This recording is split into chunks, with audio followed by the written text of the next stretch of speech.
बिस्मिल्लाहिर्रहमानिर्रहीम। अस्सलाम वालेकुम। माई सेल्फ खिजर अहमद उसामा और आप देख रहे हैं एमके प्रिपरेशन का यूट्यूब चैनल।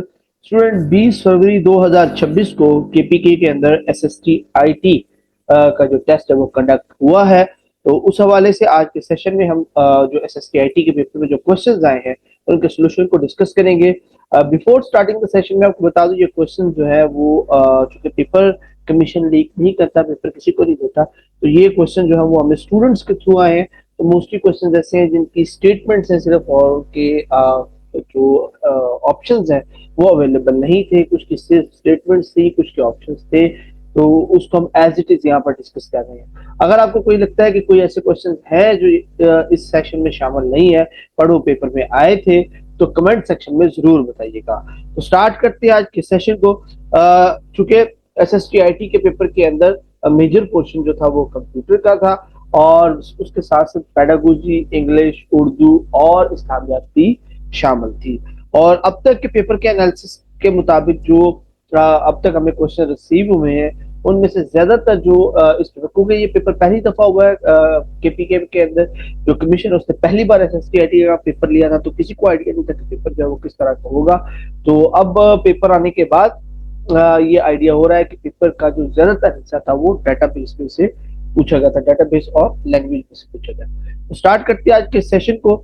सबसे पहले जो पहला क्वेश्चन हमें रिसीव हुआ है उसके मुताबिक, you have a lot of dolls once inside other and you want to see all by opening their boxes, it is related to what?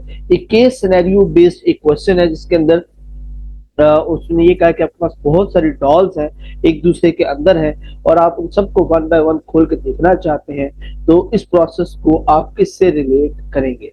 तो ये असल में एक बड़ी फेमस एनालॉजी है, क्लासिकल एग्जांपल है इसकी रिकर्जन की, जिसके अंदर जो रशियन डॉल्स हैं जिनको मैट्रोश्का डॉल्स भी कहा जाता है, ये डॉल्स जो कि सिमिलर होती हैं और बड़ी डॉल के अंदर बिल्कुल सिमिलर डॉल, छोटी डॉल होती है, फिर उसके अंदर उससे छोटी, उसके अंदर उससे छोटी, तो एक सिमिलर जो डॉल्स है वो एक दूसरे के अंदर पैक की होती है। एक सिमिलर प्रोसेस जो है, सेल्फ सिमिलर जो स्ट्रक्चर है वो खुद को रिपीट कर रहा है एक प्रोसेस में, तो इस तरह के प्रोसेस को हम रिकर्जन प्रोसेस कहते हैं। तो राइट ऑप्शन इसका बनता था बी, रिकर्जन प्रोसेस। उसके बाद अगेन एक और सिनेरियो बेस्ड क्वेश्चन में ये कहा गया, how can you implement one two many relationship, यानी कि आप एक किसी चीज को बहुत सारी चीजों के ऊपर किसी रिलेशनशिप पर डाल के कैसे जो है वो एक्सप्लेन कर सकते हैं। तो उसके लिए जो राइट ऑप्शन इसका, यहाँ पे दो ही ऑप्शन हमें स्टूडेंट्स दिए हैं। जो सेकंड ऑप्शन इसका, बाय मेकिंग अ प्राइमरी की of one entity in table foreign की ऑफ अदर्स, यानी कि इसके अंदर अगर आप एक फंक्शन को, किसी एक आइडेंटिटी को बहुत सारी आइडेंटिटीज के साथ एसोसिएट करना चाहते हैं, तो उसके लिए यहाँ पर एक एग्जांपल दी गई है। उसके लिए आप सबसे पहले एक जो प्राइमरी की है वन की, उसको असाइन करेंगे और फिर उसको जो दूसरी फॉरेन कीज हैं, जो दूसरे फैक्टर्स हैं जिनके साथ आप उसको एसोसिएट करना चाहते हैं, उनके साथ मिलाते हैं। तो उसके लिए यहाँ पर एक एग्जांपल दी गई है कि आपके पास कोई डिपार्टमेंट है, आप उसको वन के साथ जो वो एसोसिएट कर देते हैं और जो एम्प्लॉयज हैं उनको मैनी के साथ एसोसिएट कर देते हैं। जैसे कि यहाँ पे देखिए फर्स्ट टेबल के अंदर जो वन है उसको एसोसिएट किया गया है सेल्स के साथ और टू को एसोसिएट किया गया है आईटी के साथ। तो जब अब एम्प्लॉयज की आईडी बनेगी वो कैसे बनेगी? 101, यानी कि 10 जो है वो एम्प्लॉय की आईडी और वन जो है वो उसके डिपार्टमेंट को बता रहा है। इस तरह 10-2 ये सारा के बारे में है कि ये एम्प्लॉय की आईडी है और टू उसका डिपार्टमेंट बता रहा है कि वो आईटी डिपार्टमेंट से। तो इस तरह से आप एक की को दूसरी की के साथ एसोसिएट कर सकते हैं। ओके, उसके बाद आ जाता है which Twitter feature allow it to upload disappearing content, कि ट्विटर का कौन सा फीचर है जो डिसअपियरिंग कंटेंट को अपलोड करने की इजाजत देता है? तो राइट ऑप्शन, इसके ऑप्शन तो डेफिनेटली होंगे चारों, लेकिन इसका जो सही जवाब है वो है फ्लीट्स।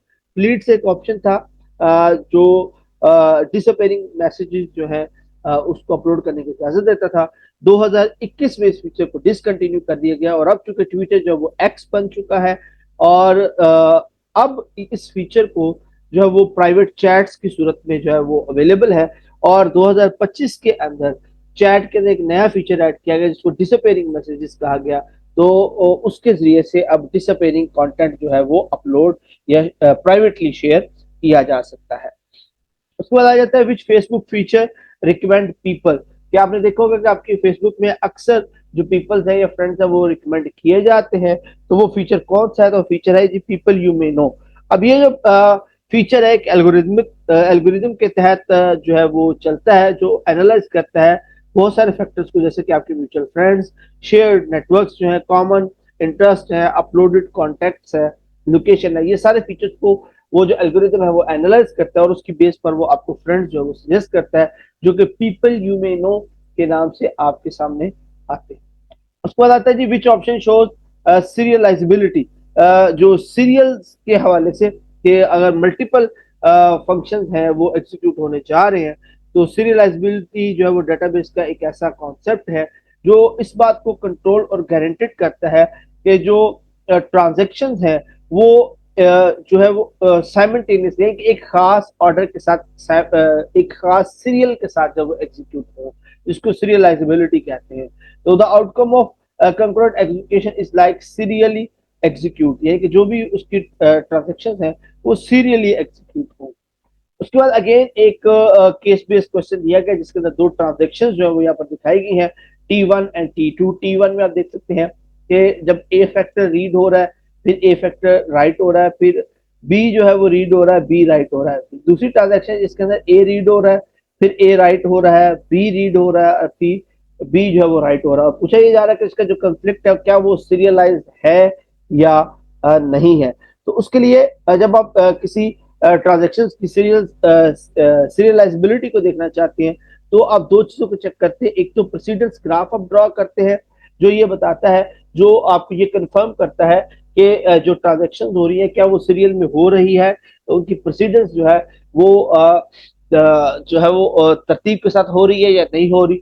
और दूसरा आप चेक करते हैं साइकिल्स की अवेलेबिलिटी का।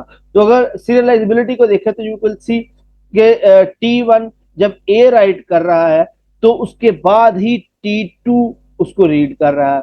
इसी तरह T1 के अंदर जब ए राइट हो रहा है तो वो T2 से पहले है। इस तरह अगर ए रीड हो रहा है तो वो भी T2 के राइट करने से पहले ही रीड हो रहा है, विच मीन्स कि ए फैक्टर जो है वो ट्रांजेक्शन 1 जो है वो पहले एग्जीक्यूट हो रही है, देन ट्रांजेक्शन 2 एग्जीक्यूट हो रही है, विच मीन के जो इनकी डिपेंडेंसी है वो सिमिलर है, इनकी एग्जीक्यूशन जो है वो यूनिडायरेक्शनल है।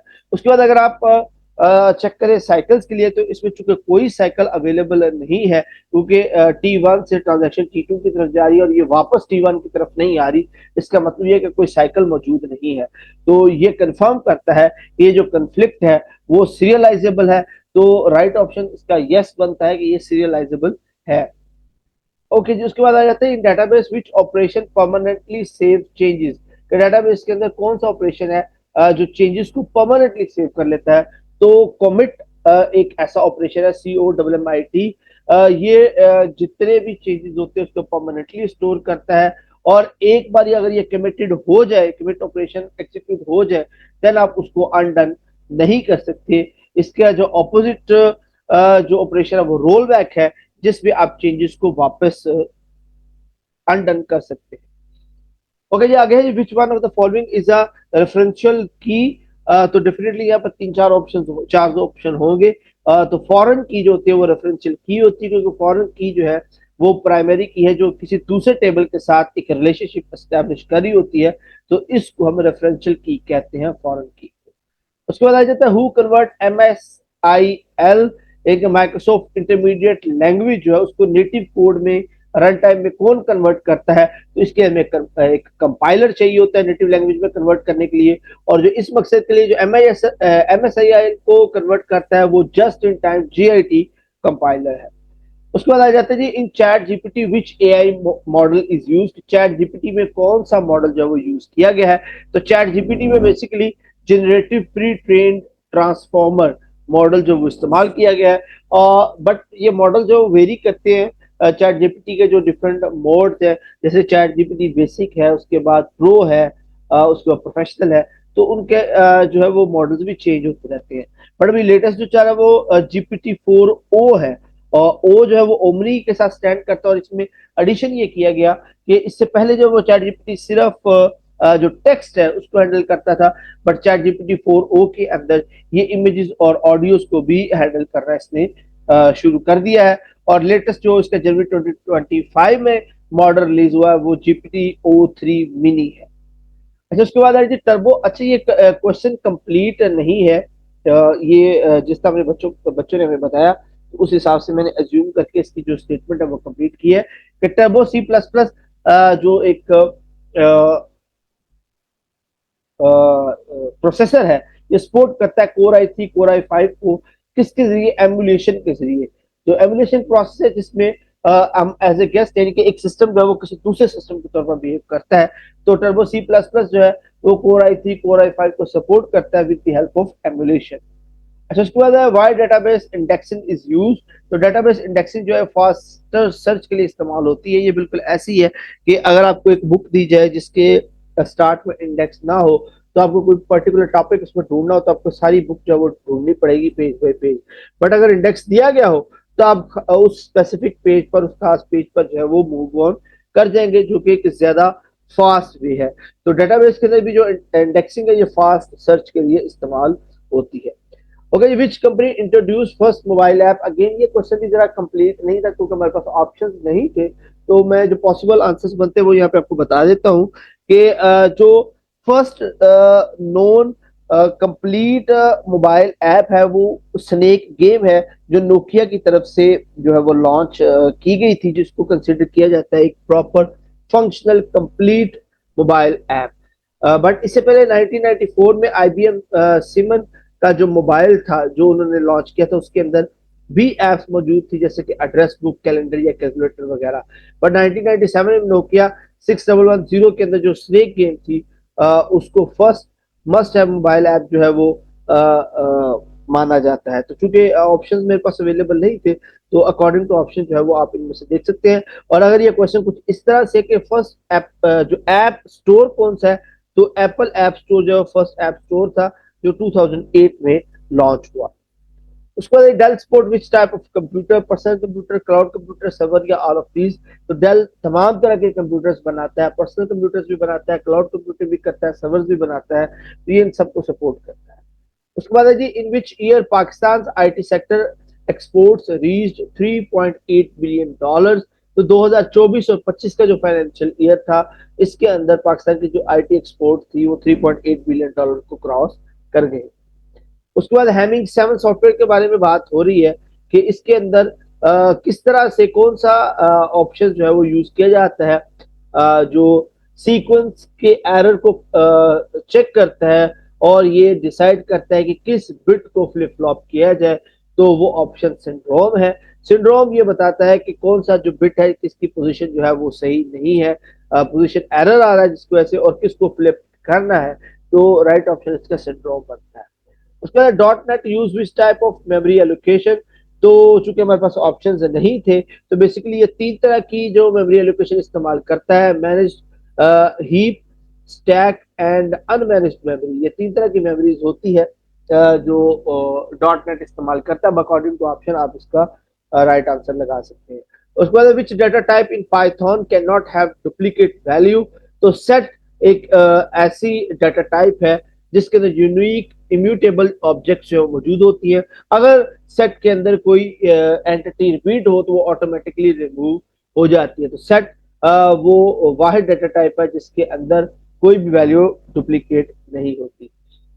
अच्छा, इसके साथ साथ कुछ पैडागोजी उर्दू, इस्लामियात, इंग्लिश के भी क्वेश्चन हैं जिनमें pedagogy is study of. Pedagogy क्या होता है? 4 ऑप्शन इसके, learning outcomes, teacher convenience, examination system, institution rules. तो ये लर्निंग आउटकम्स के लिए इस्तेमाल किया जाता है क्योंकि ये एक पैडागोजी जो है वो टीचिंग मेथड या प्रैक्टिस है उसको कहते हैं। तो ये स्पेसिफिकली लर्निंग आउटकम्स की स्टडी को कहते हैं। उसके बाद है meaning of this proverb, don't look a gift horse in the mouth. इस प्रोवर्ब को, इसका मतलब क्या है, इसका पहले मैं ओरिजिन बता दूं कि इसको इस्तेमाल किया जाता है कि अगर आपको कोई घोड़ा गिफ्ट में देता है तो आप उसको चेक करने लग जाते हैं, उसके दांत देखने लग जाते हैं, उसके वैल्यूएट करना उसको शुरू कर देते हैं। तो उसके लिए प्रोवर्ब इस्तेमाल किया गया कि जब आपको कोई तोहफा दिया जाए, कोई गिफ्ट दिया जाए, तो उसके बारे में सस्पिशियस ना हो, उसके वैल्यूएट करने की कोशिश ना करें, बल्कि उसको ग्रेसली एक्सेप्ट करें और थैंक यू कह दें। उसके बाद है हु डिफीटेड बहादुर शाह जफर। बहादुर शाह जफर जो है वो लास्ट मुगल एम्परर थे जो 1857 के रेबेलियन में by British east India company जो थी उनके हाथों वो कैप्चर हुए। 20 सितंबर 1857 को ये रेबेलियन हुआ था। 21 सितंबर 1857 को उनको हुमायूं के मकबरे से गिरफ्तार कर लिया गया। उसके बाद उनको रंगून में जलावतन कर दिया गया और 1862 में वहीं पर उनका इंतकाल हुआ। अच्छा जी, उसके बाद एक्टिवाइज सेंटेंस दिया गया है, they have completed their project. इसको पैसिवाइज में कन्वर्ट करना है, तो इसका जो बेस्ट आंसर है पैसिवाइज का, that is their project has been completed by them. उसके बाद एडवर्ब ऑफ मैनर के बारे में पूछा गया कि एडवर्ब ऑफ मैनर क्या होता है। तो एडवर्ब ऑफ मैनर जो है ये हमें बताता है कि कोई काम या कोई एक्शन जो है उसको कैसे किया जाता है।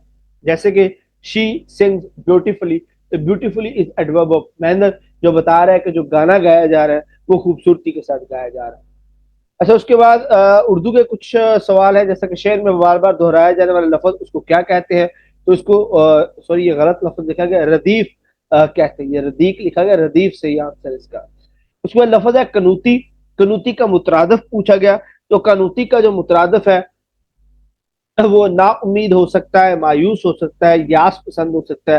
यानी कि ये तमाम अल्फाज उस शख्स के लिए इस्तेमाल होते हैं जो मायूसी और नाउमीदी का शिकार हो, हर चीज का मनफी पहलू देखता हो। तो कनूती के लिए ये सारे वर्ड्स ऐसे मुतरादिफ इस्तेमाल हो सकते हैं। अब अकॉर्डिंग टू ऑप्शन जो है वो इन वर्ड्स को इस्तेमाल किया जा सकता है।